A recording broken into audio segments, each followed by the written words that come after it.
Morning guys! Ngayon, ang i-share ko sa inyo ay magluluto ako ng liempo pork adobo. Ayan, napakasarap ng part ng baboy yan guys, na gawin nating pork adobo. Ayan, naiiba yan ang pagkaluto niyan guys. Panoorin nyo lang hanggang dulo at para makita inyo kung papaano siya niluto. Ayan, hinugasan na ng mabuti yan. Tapos pinagyan namin ng konting black pepper, salt at saka seasoning. Tapos pinakuluan namin sa sarili niyang tubig. Tapos pagka medyo brown na, ihain. Tapos ayan, doon na din natin igisa yung ating bawang at sibuyas. Yan, para yung lasa niya andyan pa. Napakasarap niyan guys. Natikman ko na siya. Ang sarap.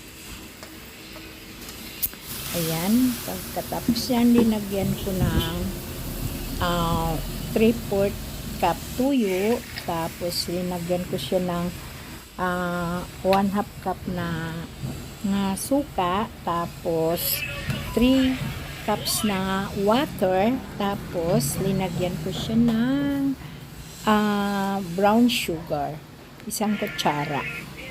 Ayan na siya guys, tinakpan ko para mabilis siya kumulo, at ito na siya, kumulo na, at ibalik na natin yung ating pork, yung ating karne.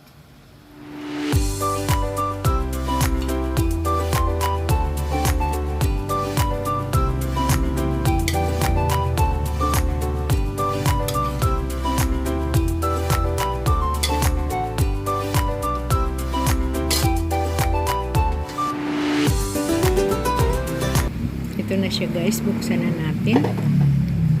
Ayan, kumulo na. Ilagay na natin yung ating pineapple in can. Sama na sauce para manamis-tamis ang sabaw. Ayan, napakasarap niyan guys. Try nyo rin.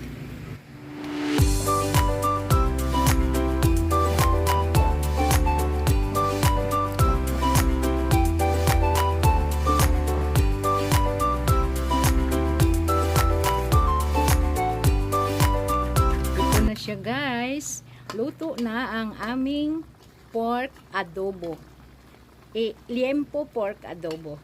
Nagkamali. Ayan, luto na siya. O, napakasarap niya, nakakatakam. Ayan, sana nagustuhan niyo yan, and don't forget to like and share and mag-subscribe sa aking YouTube channel. Thank you for watching guys. Bye bye.